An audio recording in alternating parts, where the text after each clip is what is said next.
Hey everyone, in this video I'll show you the exact steps to attach files and connect integrations in your Asana free plan. First, attach a file to a task. Open any task. In the details, find the paperclip icon or attachments. Click it. Drag and drop a file, or click Browse to select one. Use a cloud integration. In Attachments, see icons for Google Drive. Click the Google Drive icon. A window opens. Log into your Google account and give permission. Once connected, browse and attach files directly. To add other integrations, go to your project.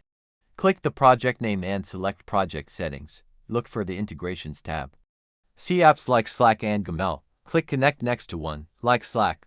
Follow the steps to authorize the connection. Once connected, use them. With Slack, turn messages into tasks or get Asana notifications in Slack. To see all project files, go to the Project view. Click Customize at the top right, select Add column.